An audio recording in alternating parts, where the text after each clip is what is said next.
Welcome back to our channel. So వనదేవతల జాతర ఇంకొక వారం రోజుల్లో ప్రారంభమవుతుంది. లక్షలాది మంది భక్తులు దర్శనం చేసుకుంటున్నారు. సో అమ్మవారి ప్రత్యేకత తెలిసినా తెలియకున్నా పవిత్రత అయితే కాపాడే బాధ్యత ప్రతి ఒక్కరిపైన ఉంది. కానీ టీనా శ్రావ్య, టీనా శ్రావ్య ఎవరో అని అనుకోగలరు. టీనా శ్రావ్య ప్రీ వెడ్డింగ్ షో అనే సినిమా కావచ్చు, కమిటీ కుర్రాళ్ళు అంతకంటే ముందు వచ్చిన ఫిలిం కావచ్చు, ఇందులో యాక్ట్ చేసి ఒక మెయిన్ రోల్ లీడ్ చేసిన హీరోయిన్. ఏం చేసింది తెలుసా? సమ్మక్క సారలమ్మ జాతరకి వెళ్ళి ఒక్కసారి ఆ వీడియో చూడండి, తర్వాత ఏం జరిగింది అనేది నేను మీకు చెప్తాను.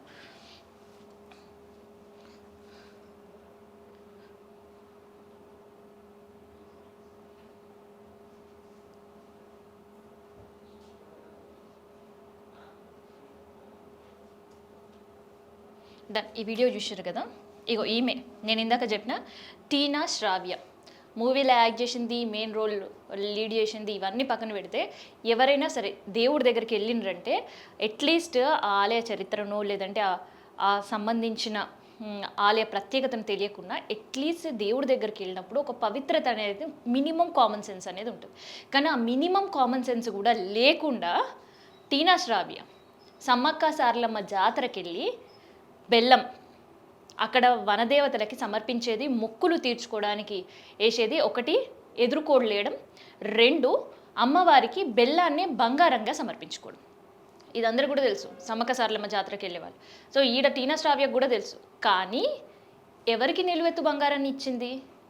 జనరల్గా పిల్లలకి, లేదంటే వాళ్ళ ఇంట్లో ఎవరికైనా ఏదైనా జరిగితే మా నిలువెత్తు బంగారం ఇస్తామని అనుకోవడం, లేదంటే ఇన్ని కేజీల బంగారం అమ్మవారికి సమర్పిస్తామని మొక్కుకోవడం, ఇవన్నీ కూడా అక్కడ జరిగే ఆనవాయితీ. కానీ దానికి భిన్నంగా ఒక కుక్క అంటే చాలామంది ఇంట్లో పెట్స్ పెంచుకునే వాళ్ళకి చాలా ఇబ్బందిగా అయి ఉండొచ్చు. కానీ ఇక్కడ సమ్మక్క సారలమ్మ అమ్మవారి ఆలయ పవిత్రతకు భంగం కలిగించేటట్టు, వనదేవతల పవిత్రతకు భంగం కలిగించేటట్టు, ఇంకా చెప్పాలి అంటే అక్కడ ఉండే ట్రైబ్స్ కల్చర్, ఆ కల్చర్ని అసలుకి వీళ్ళ కల్చరే కాదు, కల్చర్కి నాకు సంబంధం లేనట్టు టీనా శ్రావ్య బిహేవ్ చేసింది. ఇక్కడ చూడండి, ఇక్కడ ఆమె పెంపుడు కుక్కకి తులాభారం చేసింది. ఆ తులాభారం దేంతో చేసింది? అమ్మవారికి సమర్పించే బంగారం, బెల్లంతో ఈ తులాభారం చేయడం. అండ్ ఆ వేసిన తులాభారాన్ని తీసుకెళ్ళి గద్దెల పైన సమర్పించింది. ఏమనాలి? ఇగో ఇక్కడ బెల్లం కనిపిస్తుంది కదా, ఇగో అటువైపు ఏమో తక్కెళ్ళ కుక్క, ఇగో ఇటువైపు ఏమో బెల్లం. అమ్మవారికి నైవేద్యం ఇంట్లో పోనీ ఆ బుద్ధి జ్ఞానం అది కూడా తెలియకపోయినా ఇన్ జనరల్గా దేవుళ్ళకి ఏదైనా ప్రసాదం సమర్పిస్తామంటే కనుక చాలా పవిత్రంగా సమర్పిస్తాం. అట్లీస్ట్ ఇంట్లో చేయలేకపోయినా ఒక పండో ఫలమో ఏదో ఒకటైనా సమర్పిస్తాం. కానీ దానికంటే భిన్నంగా కుక్కలతోటి తులాభారం వేయించి, ఆ కుక్క ఎంత వెయిట్ ఉందో ఆ బంగారం వెయిట్ చేయించి బెల్లాన్ని అది తీసుకెళ్ళి సమ్మక్క సారలమ్మ గద్దెల మీద సమర్పించింది. అది ఎంత అపవిత్రం! ఇవాళ వరంగల్లో దీనిపైనే చర్చ జరుగుతుంది.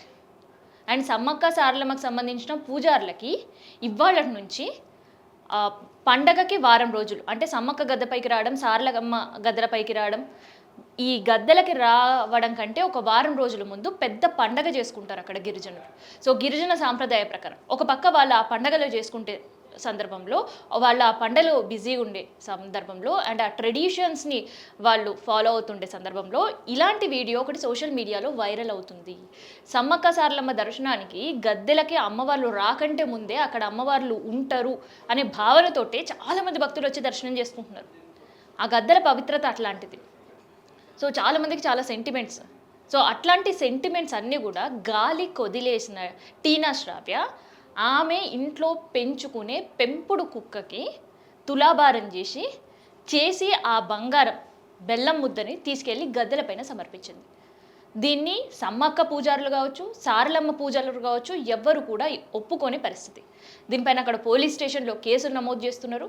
అండ్ దాంతోపాటు ఎవరైతే ఈ పూర్తిగా సమ్మక్క సారలమ్మ జాతరకి ప్రాతినిధ్యం వహిస్తున్న సీతక్కకు కూడా ఈ వివాదం గురించి ఆమె దృష్టికి తీసుకెళ్లే ప్రయత్నం అయితే చేస్తున్నారు. అసలు ఎవరో ఒకరు కంప్లైంట్ ఇవ్వడం కాదు, కనీసం దేవాలయాలకు వెళ్ళే అలవాటు అయితే ఉంటుంది కదా టీనా శ్రావ్యకి. ఆ అలవాటు ప్రకారం సమ్మక్క సారలమ్మ వనదేవతల దగ్గరికి వెళ్ళినప్పుడు కూడా ఆ కామన్ సెన్స్ లేకుండా బిహేవ్ చేయడం అనేది ఎంతవరకు కరెక్ట్? అయితే ఈ ఆచారాలు ఆనవాయితీల విషయంలో అటు సమ్మక్క పూజారులు కావచ్చు, సారలమ్మ పూజారులు కావచ్చు చాలా సీరియస్గా ఉంటారు, చాలా సీరియస్గా పాటిస్తుంటారు.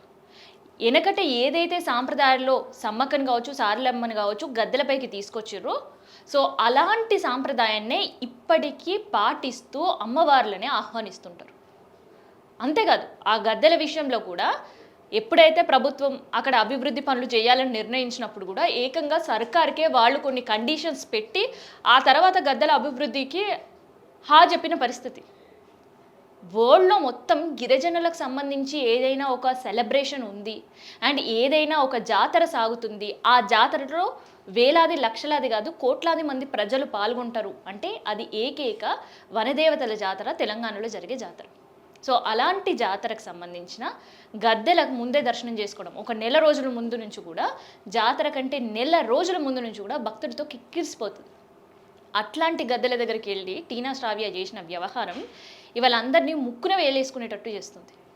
అంటే అట్లీస్ట్ ఒక సాంప్రదాయాన్ని పాటించాలా వద్దా అనేది అది ప్రతి ఒక్కరి వ్యక్తిగతం, కానీ సాంప్రదాయాలను పాటించే విషయంలో ఇట్లాంటి బుద్ధి లేని పనులు చేయడం మాత్రం అందరి ఎమోషన్స్కి అండ్ వాళ్ళకు ఉండే భక్తికి ఇది అటాచ్ అయ్యే పరిస్థితి. దాన్ని మనం ఎంతవరకు ప్రజల్లోకి తీసుకెళ్తామా, లేదంటే ఈ వనదేవతల జాతరకి రమ్మని ఉండే ఇన్స్టా త్రూ సోషల్ మీడియాతో మనం ఎంత వైరల్ చేస్తామో పక్కన పెడితే, మనం పాటించే సాంప్రదాయాల పట్ల మనకి ఎంత చిత్తశుద్ధి ఉంది అనేది టీనా శ్రావ్య చేసిన ఘనకార్యం కనిపిస్తుంది.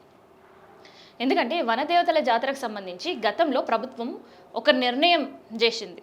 ఎందుకంటే అక్కడికి వెళ్ళి తులాభారం వేసిన వాళ్ళకి, అంటే సపోజ్ ఒక చిన్న బాబో పాప ఉన్నారు, వాళ్ళకి వాళ్ళ వెయిట్ వచ్చేసి ఒక 10 కేజీలు అనుకోండి, వాళ్ళని అక్కడ తక్కట్లో కూర్చోబెట్టి ఆ నిలువెత్తు బంగారం వాళ్ళకి సరిసమానంగా బంగారం జోకి అది తీసుకెళ్ళి గద్దెలపైన సమర్పిస్తుంటారు. అది ప్రతి ఏడాది అక్కడ వస్తున్న ట్రెడిషన్. అయితే గతంలో ఉండే ప్రభుత్వం ఒక నిర్ణయం తీసుకుంది.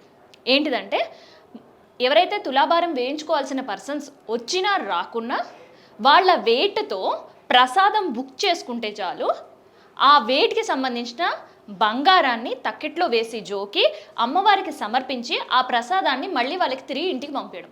సో అలాంటి డెసిషన్ తీసుకున్నప్పుడు కూడా వనదేవతలకు సంబంధించిన పూజారులు దాన్ని అపోజ్ చేసిర్రు. ఇంప్లిమెంట్ కనీసకం ఒక్క రోజు కూడా జరగకుండా చేసిర్రు అక్కడ.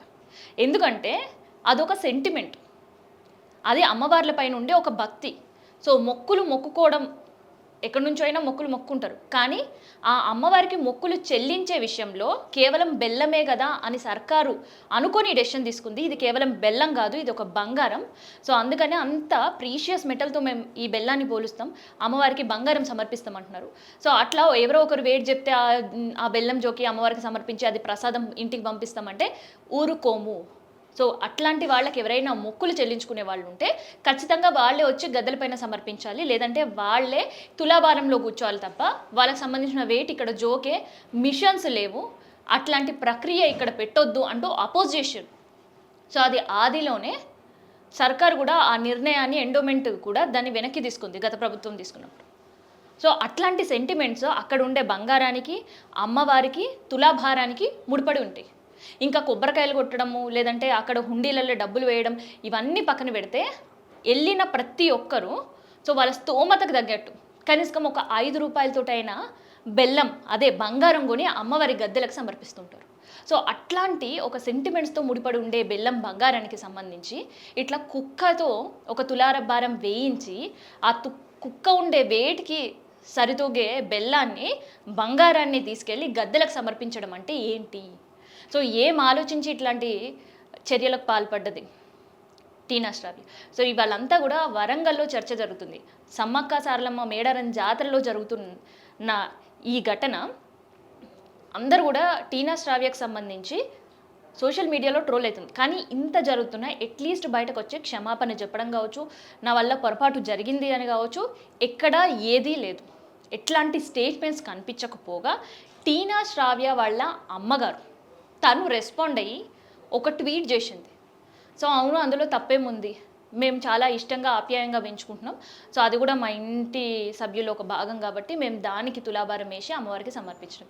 సో బిడ్డ తప్పు చేస్తే తల్లైనా చెప్పాలి. సో తల్లి కూడా ఇక్కడ బుద్ధి లేదని అర్థమైంది ఆ ట్వీట్ చూసిన తర్వాత నాకైతే. సో మీకు ఎలా అనిపించింది? సమ్మక్క సారలమ్మ జాతరకు సంబంధించి ఇట్లాంటి అపచారం నిజంగానే టీనా శ్రావ్య చేసిందా, లేదంటే అది అపచారం కాదు అని మీరు భావిస్తున్నారా?